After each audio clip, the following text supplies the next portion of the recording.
There are so many open world RPGs out there, it's hard to know which ones are really worth your time. Today, I'm gonna show you some of my favorite, or some of the best open world RPGs you can play right now. Big worlds, great stories, and a ton of fun. Let's jump in.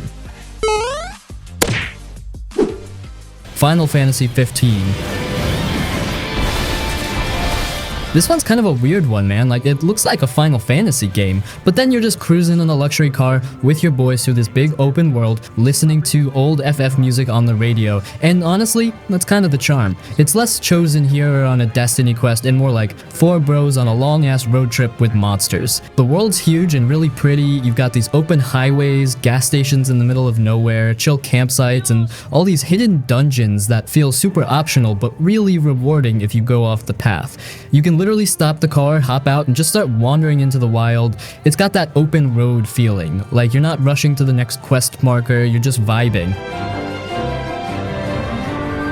Combat's flashy as hell. You're warping around, summoning gods out of the sky, pulling off combos with your crew. It looks sick, but at times it can get kinda mashy and some camera jank shows up in tight spaces. Still, the flow of camping at night, eating Ignis's 5-star meals, and leveling up at the end of the day, super satisfying. The second half of the story also shifts gears. It goes super linear, way less open world, and speeds through some big events that could have used more time to breathe. If you just mainline the story, it feels kind of rushed and confusing, but if you take your time, explore everything, and later go back for the DLC, it ends up feeling more complete.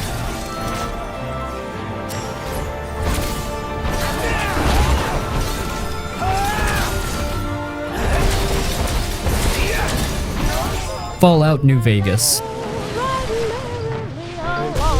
Fallout New Vegas is one of those open world RPGs that's rough around the edges, yeah, but man, it gets it. Like, it understands what makes open worlds fun, freedom, chaos, consequences, and choices that actually matter. This game lets you be whoever you want, do whatever you want, and screw over whoever you want, all in a dry, broken, post-nuclear wasteland that somehow still feels alive. The world is dusty, grimy, janky as hell sometimes, but it's got character. You're in the Mojave Wasteland, wandering through dried out towns, radioactive caves, rundown casinos, robot-controlled military camps. It's ugly, but it's real. Every place has a story, every person has an opinion, and they remember what you do. You side with one faction, you piss off another. You help someone now, they might back you up later. Or stab you in the back. Depends how you play. What makes New Vegas special is the freedom in how you shape the world. There are like 4 major factions: NCR, Caesar's Legion, Mr. House, and you can even go full solo wildcard style. And every choice you make ripples out. You might think, oh, I'll just do this quest, and 3 hours later you realize that one decision locked you out of a whole storyline. It's messy, but in a good way, like real consequence.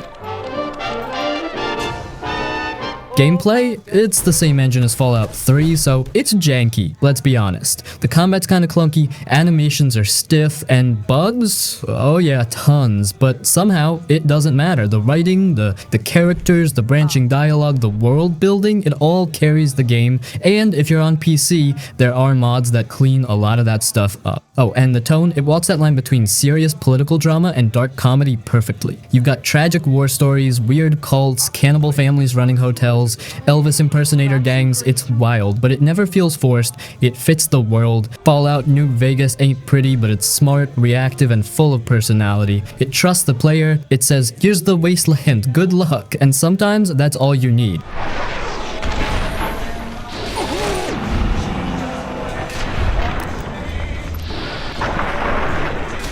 Cyberpunk 2077. Cyberpunk 2077 drops you into Night City, and right from the start it hits you with how big and detailed everything is. This isn't just an open world to run through, it actually feels like a place people live in. Streets are packed with noise, ads, lights, and people doing their thing. You'll walk past street vendors, hear music blasting from shops, see gangs hanging around corners. It's a lot, but in a good way. Every time you look around, there's something to catch your eye. You play as V, a merc trying to climb the ranks in the city. The game gives you a lot of freedom in how you build your version of V. You want to sneak around and hack stuff? You can. You want to run in with a shotgun and blow up everything? Go for it. You can even install big robot arms or blades that come out of your wrists. There are tons of ways to play, and that's part of what makes it fun. You get to decide how you want to handle situations. The missions are open-ended too. You can take different paths depending on your skills. Sometimes you'll talk your way through a problem, or maybe find a backdoor and avoid a fight. Other times you'll just go in loud and take everyone down. It never feels like the game is forcing you to play a certain way. It lets you experiment and try stuff out.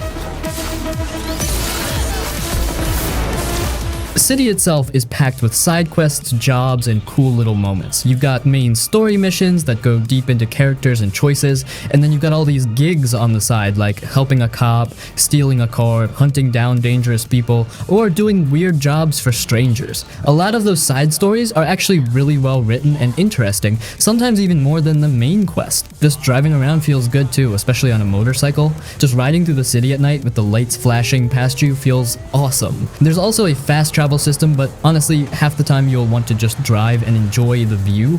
The city's broken into different areas too, like rich districts, dirty back streets, deserts outside the city, and each one has its own vibe. So yeah, Cyberpunk 2077 is great if you like RPGs with freedom, good action, and a super detailed world. It's not perfect, but the core gameplay and the city itself are seriously fun once you get into it.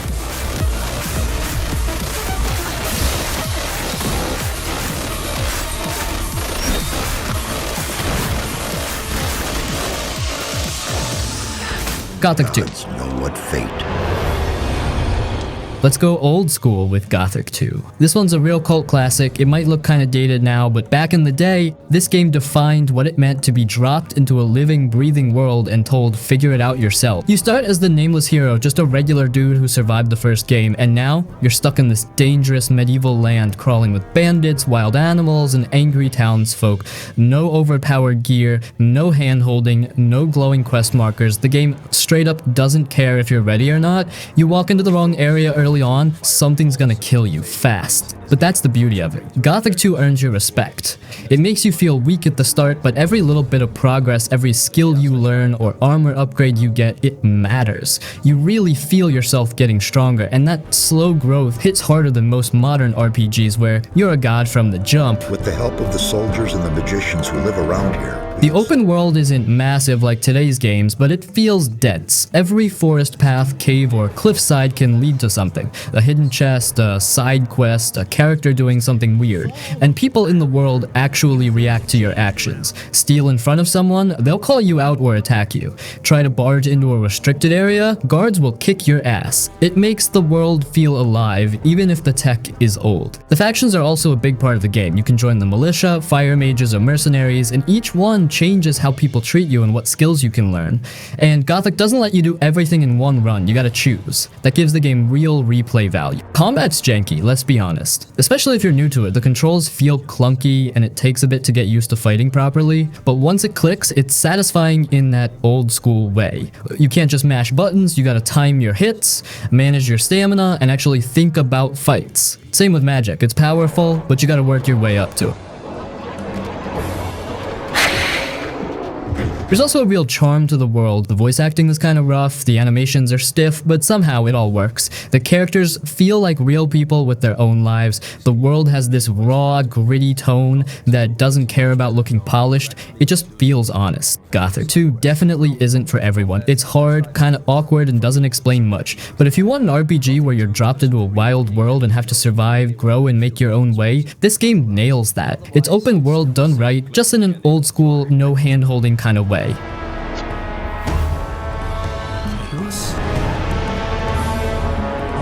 is destined to be a hero. Xenoblade Chronicles. A big, bold, open world RPG that kinda just goes for it. Like, this game isn't just open world in terms of space, it's massive, both in size and in how it builds its world, lore, and systems. And the crazy part, the entire game takes place on the bodies of two giant titans. Yeah, like actual gods, just frozen in time, with cities and forests growing on their backs. Wild, right? You play as Schultz, this young dude who gets pulled into a pretty heavy story after his home gets attacked by a bunch of machines called Mechon. He ends up with with this special sword, the Monado, that can kinda see into the future, and yeah, things get real from there. The story starts small, kinda like a revenge plot, but over time it turns into this giant, emotional, sci-fi adventure that goes places you wouldn't expect. And now let's talk about the open world. This thing is huge. Not just map with icons huge, I'm talking wide open fields, glowing jungles, floating islands, ancient ruins, and skies that change with the weather and time of day. You'll go from chill, grassy plains where creatures are just doing their thing to dangerous zones where giant monsters roam, and these things will one-shot you if you're not careful. But that's part of the fun. You feel like you're exploring a real ecosystem, not just a game world.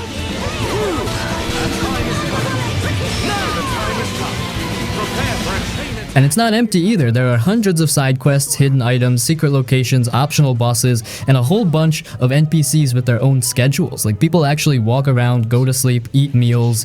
It's little stuff, but it helps the world feel alive. Combat's real time with this MMO style twist. You auto attack, but you also use special moves that recharge over time. It's all about positioning, timing, and combos. You control one character and let the other two in your party do their thing, but there's a lot of strategy involved. Plus, the Monado gives Shulk special abilities to counter strong enemies and help your squad. It starts off feeling simple, but the more you play, the more depth it opens up. Leave it to me. Now, it's not perfect. The UI can get cluttered, some side quests are kinda samey, like go collect 5 bug wings type stuff, and early on, there's a lot of menus to learn. But the game gives you so much freedom to explore and play how you want that it's easy to get lost in a good way. So yeah, Xenoblade Chronicles is a mix of epic story, massive open world, deep systems, and straight up emotional moments. It's the kind of game where you look at the map and go, whoa, I can go there, and then 10 hours later, you're still exploring that one spot because there's just that much packed into it. The future I see, it isn't set. So I can use this power to change the future. And that's exactly what I intend to do. Kingdoms of Amalur Reckoning.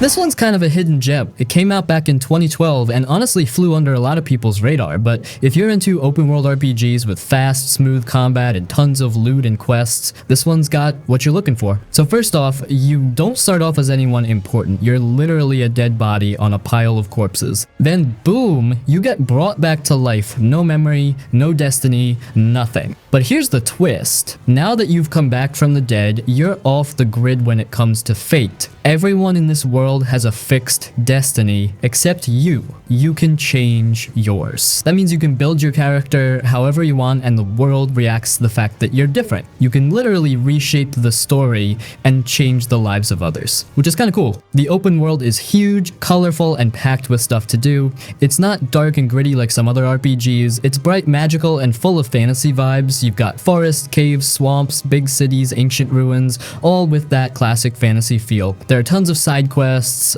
faction storylines, and secret dungeons to stumble into. It's got a bit of that checklist vibe, like there's always another thing to explore or loot around the corner. If you like just cleaning up maps and getting stronger while doing it, it hits that spot. Now, where Amalur really shines is the combat. This ain't a slow, clunky RPG. It plays more like an action game. You've got dodge rolls, combos, magic abilities, and different weapon types like daggers, chakrams, swords, bows, and staffs, and they all feel fast and fun. You can mix and match them too, like go stealthy and then instantly switch to full-blown magic or heavy weapons mid-fight. The flexibility is really what makes the gameplay addictive. And the animations, even now, they still look slick. The leveling system is super open. You've got 3 main paths, might, finesse, and sorcery, and you're not locked into any of them. You can mix all 3 and make your own custom build, and later on you even get these destiny cards that give bonuses depending on how you've spec'd your skills. It's super flexible and really lets you play your way. Now for the flaws, the world looks big and detailed, but it's not always that interactive. NPCs mostly just stand around, and the choices you make in quests don't change much. The story is decent, but it doesn't hit super hard emotionally. emotionally. It's more about the moment-to-moment fun than some deep personal tale. Also, the game can start to feel repetitive if you're trying to 100% everything, just because there's so much of it. But overall, Kingdoms of Amalur is a super fun open-world RPG that focuses on fast combat, deep customization, and that good old loot and leveled up cycle. If you want something that feels more like a single-player action MMO where you're constantly getting new gear, smashing enemies, and exploring cool fantasy areas, this game delivers.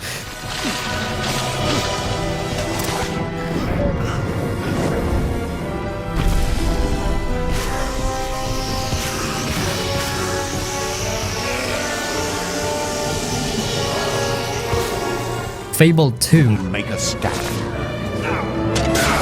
Now this one's got a special kind of charm, man. It's not the biggest open world out there, and it's not super complex or deep like some other RPGs on this list, but it's fun, it's stylish, and it's got heart. It's the kind of game that doesn't take itself too seriously, but still gives you that full open world RPG experience, choices, quests, powers, and a world that actually changes based on what you do. You play as a kid in the beginning, just a nobody on the streets living with your sister, then something tragic happens, and years later you're grown up and on a path for revenge.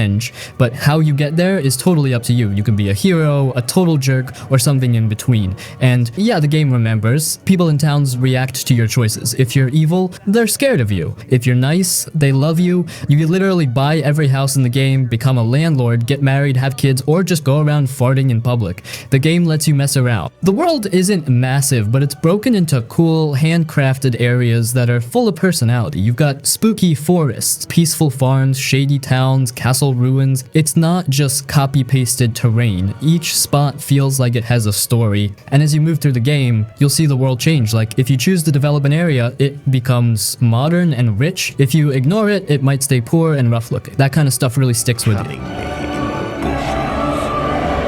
Combat is simple, but it feels good. You've got melee, ranged, and magic, and you can mix them on the fly. It's not super deep, but the way your character grows over time is really cool. You'll see your hero physically change depending on your choices. Eat too much, you get chunky. Use a lot of magic, your hands glow. Be evil, you grow horns. Be good, you get a halo. It's goofy, but it gives you that RPG feeling in a more visual, fun way.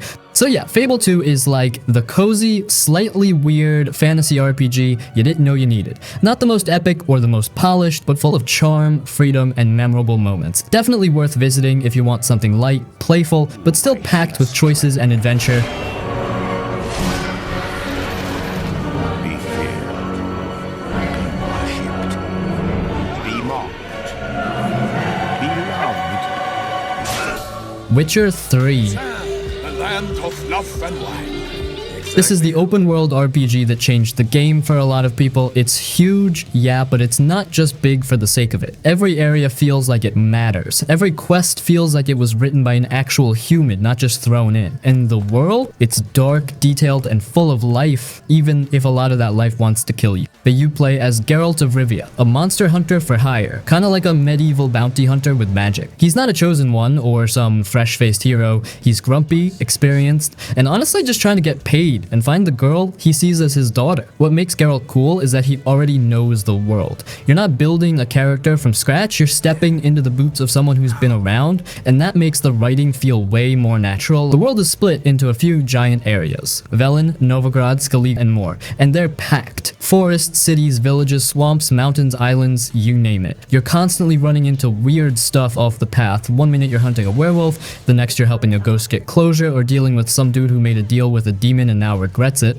And the crazy part, even the smallest side quests are well written. They're not just fetch quests. Most of them have twists or emotional beats that hit harder than you'd expect. Combat's solid, not perfect. You've got swords, signs, which are like little spells, bombs, oils, potions, and you'll need to prep before fights. Like, if you're going after a vampire, you better read about it and bring the right tools. It's not just hack and slash. It rewards planning. And the choices? Yeah, they matter. Not in a flashy good versus evil kind of way, but in a more realistic sense. You might make a decision thinking it's the right one and later find out you screwed someone over without meaning to. The game doesn't hold your hand. It trusts you to deal with the mess. That's what makes the world feel real. So yeah, The Witcher 3 is that rare game where everything just clicks. Story, world, characters, quests, it all works together. It's the kind of game you think about even after you finish it, not just because of what happened, but because of how you played it. And for open world RPGs, that's the gold standard.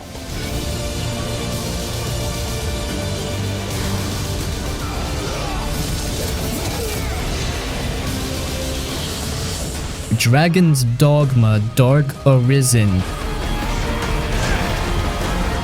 Easily one of the most unique open world RPGs out there. It might not look or feel like your usual modern RPG at first glance, but the more time you spend with it, the more it pulls you in with its deep combat, weird systems, and that unpredictable, wild sense of adventure. You start off as a regular villager, literally a nobody, and suddenly a dragon shows up, wrecks your town, and rips your heart out. And somehow, you're still alive? That's how you become the Arisen, someone tied to the dragon by fate. It sounds dramatic, but the game doesn't treat you like some unstoppable hero. You gotta earn it. Now the open world here feels dangerous and raw. It's not overly massive, but it's full of risks. You'll walk into a forest at night and suddenly get ambushed by bandits or wolves, or worse, run into a chimera or ogre you have no business fighting, yet nighttime especially is terrifying. It gets dark duck, and if you're not carrying a lantern, you're basically blind. That kind of design pushes you to think ahead and stay alert, and it makes every trip feel like a real journey.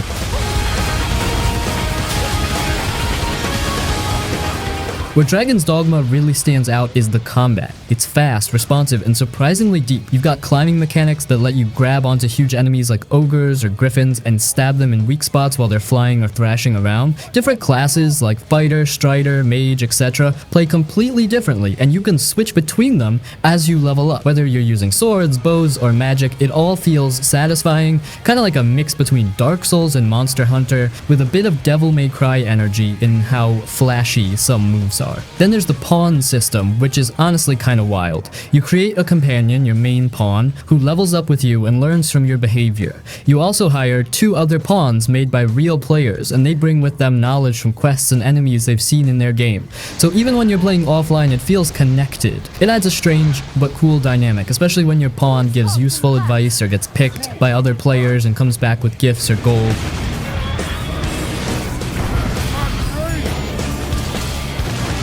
Story-wise, it's kind of light on cutscenes and heavy exposition, especially early on. A lot of it is left vague or hidden in dialogue and lore. But toward the end, and especially in the Dark Arisen expansion, it dives into some surprisingly deep stuff. The final act and post-game areas like Bitter Black Isle are dark, intense, and packed with tough enemies and rare loot. That dungeon alone adds hours of challenging content. Now, yeah, it's got some rough edges. The world can feel a bit empty in places. A fast travel system is limited on purpose, and inventory management isn't the best. Some people bounce off it early because it doesn't explain things well, but if you stick with it, the game opens up into something really special. Dragon's Dogma Dark Arisen is one of those RPGs where the journey feels dangerous, the fights are exciting, and your choices in class and companions really matter. It doesn't hold your hand, and that's kind of the point. It wants you to learn by doing, and in a way that makes your victories feel even more earned.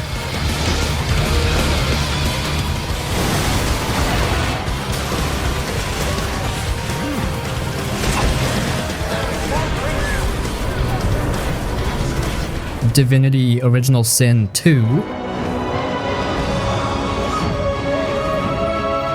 One of the most detailed, deep, and straight up smartest RPGs out there. This one doesn't just give you an open world to walk through, it gives you a world that reacts to almost everything you do. If you're the kind of player who likes experimenting, exploring, and getting into weird situations because you pushed a button just to see what would happen, this game is built for that. You start off as a prisoner, basically a nobody, with a magical collar slapped on your neck. You're being hauled off to a prison island for people with magic, aka sorcerers. From there, your journey starts, and how it plays out, that's entirely up to you. You can create your own custom character or play as one of the origin characters with backstories and personal quests, and they're all really well written. Like, you've got a lizard noble who speaks in royal tone, an undead guy in disguise, and a woman possessed by a demon. It's a wild bunch. If you play as one of them, you're not just picking a class, you're stepping into a story that weaves into the main plot in meaningful ways. You were my home once.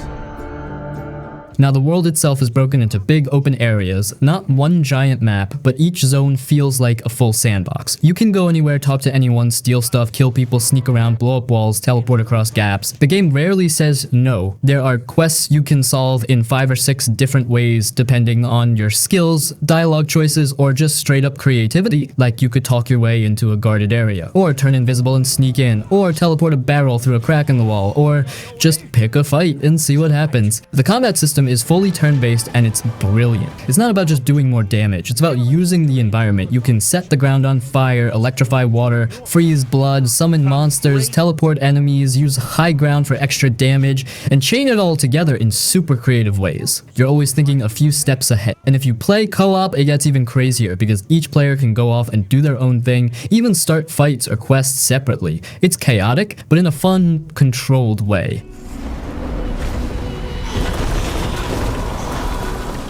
Leveling up gives you a lot of freedom. You're not stuck in a box, you can mix magic, weapons, rogue skills, summoning, necromancy, whatever. And if you mess up, you can respec later. It's all about building the team you want. Now fair warning, Divinity 2 is deep. It's a slower paced, more text heavy game compared to your usual action RPG. If you're just looking for fast combat or big flashy cutscenes, this ain't it. But if you want an RPG that rewards thinking, exploring, and role-playing your way through every situation, it's top tier. We can do it together. But when we reach that summit, only one of us can be divided.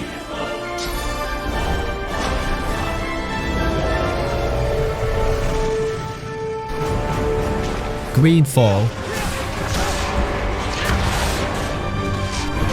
Now, a game that might not have the biggest budget or flashiest graphics, but it absolutely delivers when it comes to story, world building, and that good old school RPG feeling. You play as De Sardet, a noble from a powerful merchant family, and your mission is to travel to a mysterious island called Tir Freydi. The island is full of magic, strange creatures, and local tribes, and it also holds the possible cure for a deadly disease that's wiping out your homeland. So yeah, the stakes are high, but the cool part is how you deal with everything on the island is completely up to you. The world itself is open, but it's more like a bunch of big zones instead of one seamless map. That actually works in its favor. Each area is packed with quests, secrets, and detailed environments. You'll explore forests, villages, ruins, and big cities, and each place feels handcrafted. The game gives off a strong 17th century colonial fantasy vibe, muskets, swords, old school diplomacy, and a lot of tension between the different factions. And factions are a big deal in GreedFall. You've got different groups like religious fanatics, science-based scholars, merchant guilds, and native tribes, all with their own goals, problems, and politics. You'll constantly find yourself stuck in the middle of their drama, and the choices you make can push things in completely different directions. You might help one side and piss off another, and sometimes you won't even realize the full impact of your choice until hours later. Combat is a mix of melee, ranged weapons, magic, and traps. It's not super deep, but it's fun and flexible. You can pause mid-fight to switch strategies, use magic abilities, or throw bombs. You can spec into whatever playstyle you like. Tank, mage, rogue, mix of everything, and even respec later if you want to try something new. One thing GreedFall really nails is the companions. You'll build a team as you travel, and each character has their own backstory, personality, and loyalty. Some will agree with your choices, others might argue or even leave if you push them too far. And yeah, there's romance too if you're into that. Their quests are some of the best parts of the game, giving you real insight into the world and the deeper struggles going on. I'm here. Pull yourself together. We didn't want this fight. Now, it's not a perfect game. The animations are a little stiff, some areas feel reused, and the enemy variety could have been better, but the writing, world design, and the way your decisions actually matter, that's where it shines. It feels like a mix of classic Dragon Age, The Witcher, and old BioWare-style RPGs, just a little rough around the edges. If you want an RPG that focuses on diplomacy, choices, and a unique setting with cool lore and decent combat, GreedFall is 100% worth checking out. It's one of those games that may not seem like a big deal at first, but it slowly pulls you in with its charm, world, and the feeling that you're shaping the story as you go.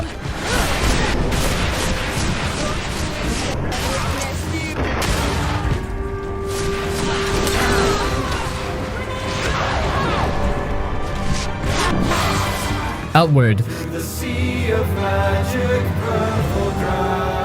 A super unique open world RPG that's all about survival, exploration, and just figuring things out on your own. This isn't one of those games where you're the chosen one or some powerful hero right from the start. Nope. In Outward, you're just a regular person trying to survive in a dangerous, unforgiving world. And honestly, that's what makes it so cool. You start off in debt, literally, like you wake up in your shack and the town is about to kick you out unless you pay what you owe. There's no epic intro cutscene, no tutorial holding your hand, you just kinda go, alright, guess I better get some gear and start grinding. From there you head out into the world, and it's brutal in the best way. This game throws stuff at you that most RPGs don't even bother with. You have to eat, drink, sleep, stay warm or cool depending on the weather, avoid disease, patch up wounds, and deal with all kinds of status effects. If you're out in the wild and get wet, you might freeze. If you eat raw meat, you could get sick. It turns even basic travel into a real journey, and that gives everything weight. Just walking to a new town can take planning. What gear you bring, what food you pack, if you've got a tent or not. The combat is slow and tactical. It's not flashy or super smooth like in action RPGs, but it makes you think. You can't just button mash. You have to watch stamina, time your dodges, use traps, buffs, and learn enemy patterns. Magic is powerful, but takes a lot of effort to unlock. You literally have to go to a specific place and perform a ritual to even start using it. Again, nothing is just handed to you here. Now, the open world is big and beautiful, but it's also dangerous. The world's split into several large regions, each with its own environments, dungeons, and threats. No level scaling, no easy fast travel. If you go somewhere too early, you'll get destroyed, but that makes exploring feel real. You're not just going place to place checking boxes, you're surviving, planning, and discovering things at your own pace. What's really wild about Outward is how it handles failure. You can't just reload a save after dying. Instead, the game throws you into a defeat scenario. You might get captured by bandits and have to escape their camp, or someone might rescue you and drop you off far away. It makes every fight, every choice feel important because there are real consequences. Outward is for players who like the struggle. It doesn't try to make things easy, but when you survive a hard journey, beat a tough dungeon, or finally get your hands on good gear, it feels earned. It's one of the most unique RPGs out there, and if you're down for something slower, tougher, and super rewarding, this one's worth digging into.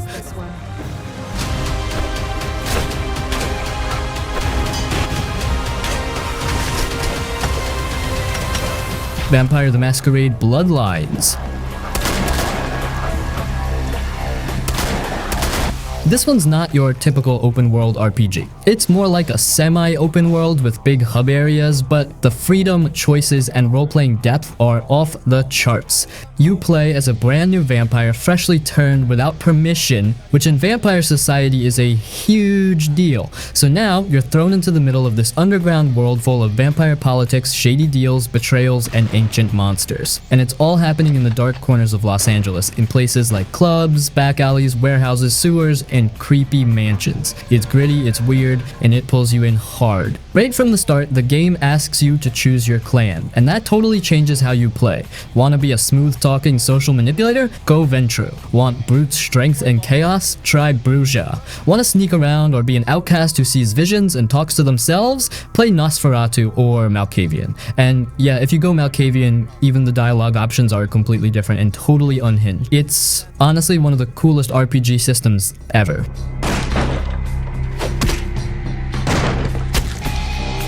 The game world isn't one giant open space, but it's split into big hub areas you can travel between, like Santa Monica, downtown, Hollywood, and Chinatown. Each one is packed with quests, characters, secrets, and a ton of personality. And here's the thing, how you solve problems is up to you. You can use persuasion, hacking, sneaking, fighting, or even blood powers. But there are often 5 or 6 ways to handle a quest, and the game never forces you down just one path. And man, the atmosphere is top tier. The soundtrack is moody and dark, the voice acting is weirdly amazing for a game from 2004, and the characters you meet, even the side ones, are super memorable. Like, there are quests in this game that people still talk about today. That Haunted Mansion quest? Still creepy. The club scene's still stylish. The whole vibe is just cool in that grimy early 2000s goth punk way. Now combat, yeah, it's not great. It was janky even back in the day. Guns feel clunky, melee is awkward, and enemy AI can be dumb. But honestly, most people play this game for the dialogue, the choices, the immersion, not for smooth action. There are fan patches that help fix stuff though, and if you're playing today, you'll definitely want those. What makes Bloodlines legendary is that it truly lets you roleplay. You feel like your choices matter. You feel like you're living in this secret, dangerous world. The game gives you freedom, but in a more personal, story-driven way than most RPGs. So yeah, it's old, it's messy, but it's one of the most alive RPGs ever made. If you care about story, choice, and world building over shiny graphics and clean combat, Vampire the Masquerade Bloodlines is still worth your time.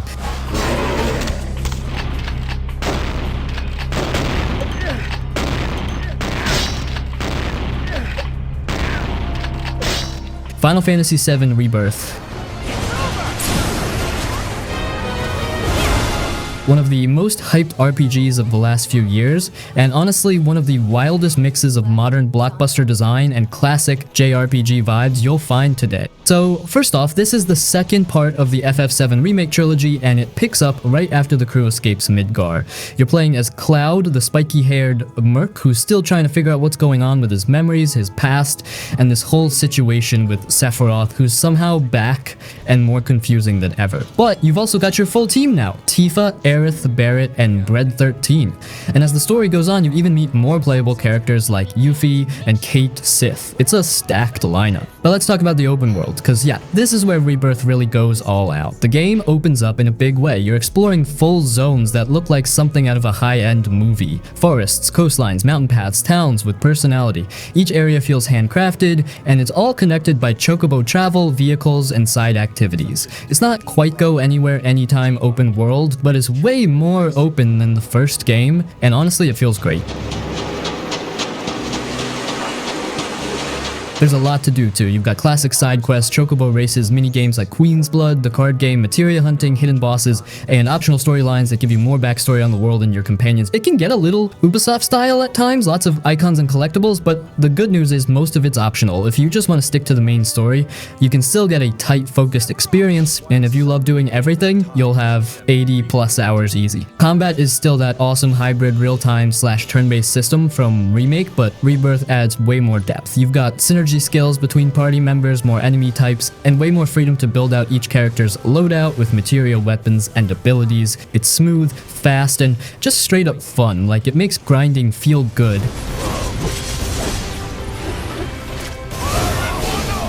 Now the story, man, it's both faithful and totally not faithful to the original. If you played the old FF7, you'll recognize key moments, but the writers have definitely gone in new directions. Some of it is bold, some of it confusing, and yeah, there's a lot of mystery stuff with alternate timelines or realities or whatever, but the heart of the story, Cloud's identity, the group's bond, the conflict with Sephiroth, it's all still there, just with more depth and emotion. Visually, it's gorgeous. Some of the best character models, environments, and animations you'll see in any RPG today. And the cutscenes? Straight up cinema. Square Enix always goes hard with presentation, and Rebirth is no exception. Now here's the thing, it's not perfect. There's a bit of open world bloat, some quests are forgettable, and it can be a lot to follow, especially if you're not deep into Final Fantasy lore. Plus, it's only part 2 of a trilogy, so don't expect full closure. But overall, Final Fantasy VII Rebirth is a damn good open world RPG. It mixes classic character-driven storytelling with modern design, keeps combat fun and deep, and builds out a world that's beautiful and exciting to explore. If you liked Remake, or even if you're just curious about why people love Final Fantasy so much, this is one of the best ways to experience it. All I want is one thing: to keep the others safe. It's upon us. The reunion. When worlds merge. Sephiroth! Kingdom Come Deliverance. One of the most grounded and realistic open world RPGs out there. No dragons, no magic, no ancient prophecies, just a brutal, dirty, medieval world that actually feels real. You're not a chosen one, you're not some legendary warrior, you're just Henry, the son of a blacksmith. And when the game starts, you're basically nobody. Can't fight, can't read, can't even shoot a bow straight. And that's kind of the whole point. Now, the open world in this game is stunning. It's based on real 15th century Bohemia, modern day Czech Republic, and it looks and feels like like an actual historical place. Villages, castles, forests, rivers, it's all designed with crazy attention to detail. People have routines, shops open and close on schedule, and the world doesn't just revolve around you. If you're not where you're supposed to be, things can move on without you. But the real meat of the game is in the systems. Everything feels earned. If you want to get better at fighting, you have to trade. If you want to read, you have to actually learn how to read in-game. Skills grow slowly over time as you actually use them. Combat is super technical. It's all about timing, positioning, stamina, and choosing your strikes carefully. You can't just run in and swing wildly. Even a simple bandit can mess you up if you're not careful.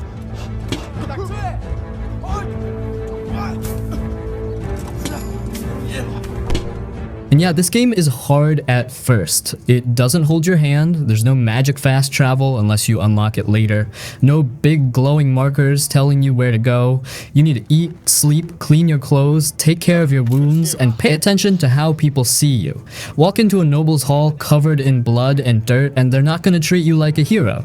But that's what makes it so immersive. Quests are deep, and a lot of them have multiple ways to solve them. You can sneak, bribe, talk your way through, or go in with your sword drawn. But everything has consequences. You might fail a quest just because you weren't fast enough, or because someone didn't like how you handled it. The game isn't afraid to let you mess up, and it trusts you to live with it.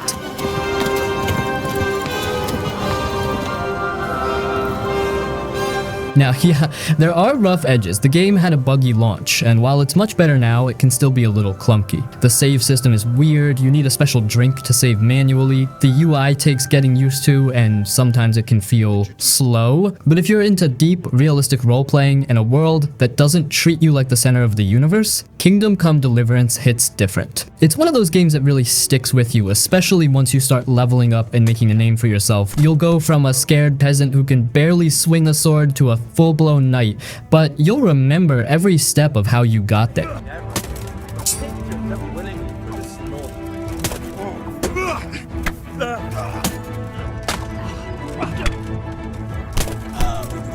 Mount and Blade Warband.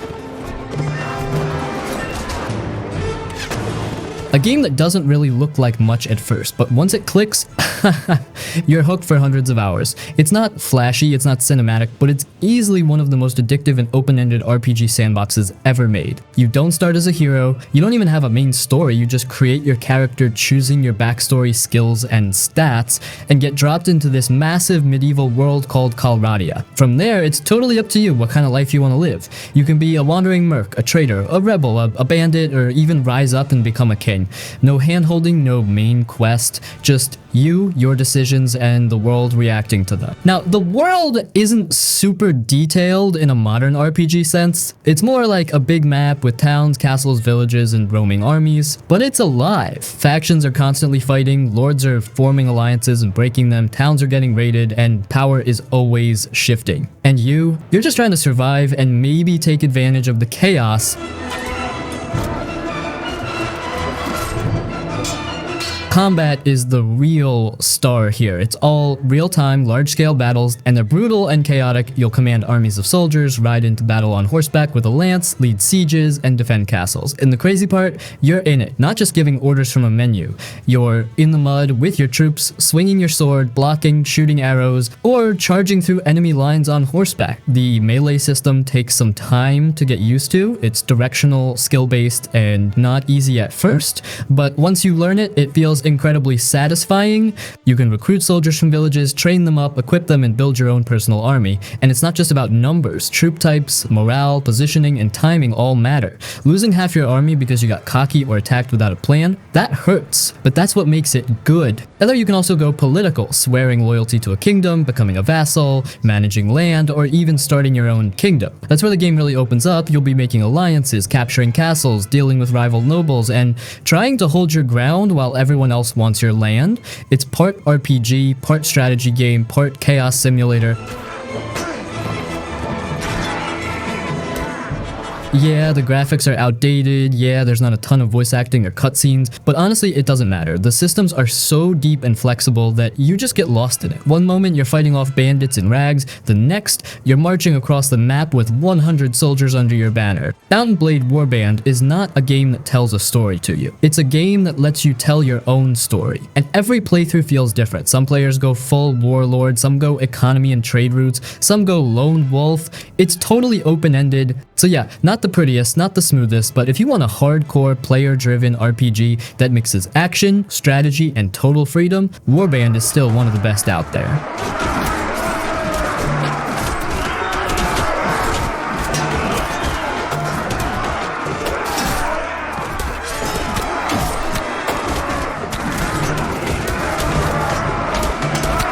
Pillars of Eternity. Something else. So you play as a watcher, someone who can see into people's souls and even glimpse their past lives. Pretty wild power, but it comes with a cost. Visions, dreams, and a bunch of heavy stuff you didn't exactly sign up for. You're dropped into this dark, grounded fantasy world where souls and reincarnation are basically the center of everything, and your journey becomes less about saving the world and more about figuring out what the hell happened to you and how to stop going insane. Now, in terms of world design, Pillars is made up of handcrafted zones. You move between towns, wilderness, dungeons, and cities, each filled with side quests, factions, and lore. It's not one seamless map like a modern open-world RPG, but the way you move through it feels open enough. You're often free to explore areas in the order you choose, pick up side content, or just wander into trouble. And yeah, there's a lot to read. If you're into that Baldur's Gate style, high-text, lore-heavy RPG experience, this game is loaded with it. Every character, item, book, and quest has deep background. The writing is legit top tier, and the choices you make can have real consequences later down the line. Combat is real-time with pause, so it's tactical and slow. You control a full party, manage spells, positioning, buffs, debuffs, and it gets intense in big fights. It rewards planning and thinking more than button mashing. You can pause at any time to give commands, which helps a lot when things get chaotic. It's old school and not for everyone, but if you're into deep mechanics, it's satisfying. You also build up your party with companions, each with their own personalities, personal quests, and views on the world. Some might clash with you depending on your choices, some might leave or even turn on you. The whole thing is built around player choice, not just in dialogue, but in how you build your character, how you solve problems, who you help, and how you shape the world around you. Now yeah, it's not visually open like a Skyrim or Witcher 3, there's no horse riding, no seamless giant map, but it feels open because of how many paths you can take through the story, how much freedom you get with your party, and how you roleplay your watcher. Do we choose our fate? Or are we instruments of the gods? But I wonder. Dragon Age Origins.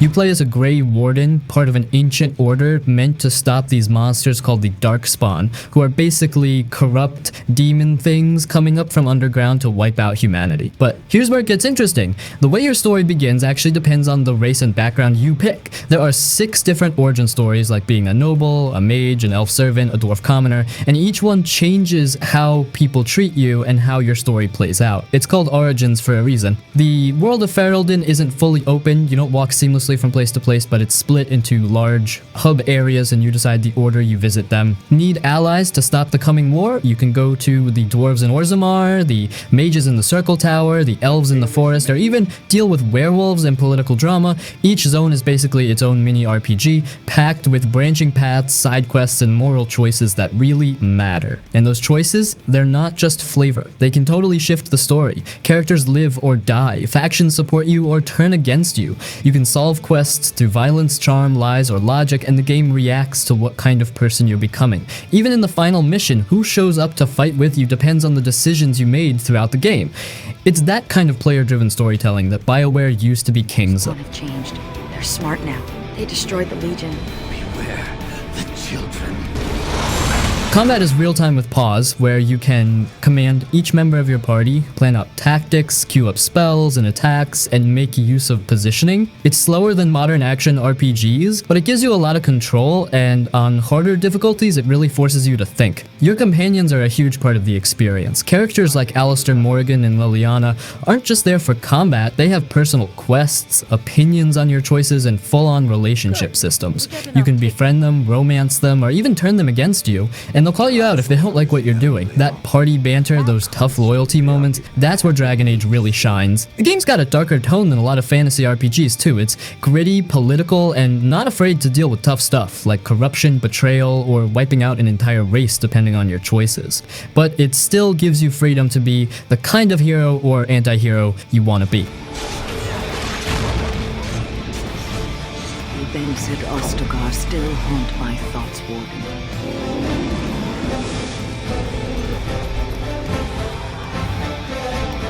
Yakuza Like a Dragon. You play as Ichiban Kasuga, a low-level Yakuza who goes to prison for a crime he didn't commit, thinking he's doing something honorable for his clan, but when he finally gets out 18 years later, he finds out everything's changed. His old boss betrayed him, the world moved on, and he's basically been forgotten. So yeah, dude's rock bottom, but instead of turning bitter, Ichiban stays positive, loyal, and hopeful, and that's what makes him stand out. He's not a brooding anti-hero, he's a full-on RPG nerd who literally sees life like a turn-based game. And that's where things get really fun. Unlike past Yakuza games, this one ditches real-time brawling and goes full turn-based RPG like classic Final Fantasy style. You got a full party, each with their own job class, which is hilarious by the way since you're fighting on the streets of Yokohama. One guy can be a breakdancer, another throws pigeons at enemies, one uses a frying pan. It's absurd but also kinda genius. The game treats street brawls like full RPG battles, complete with status effects, buffs, elemental damage, the whole deal.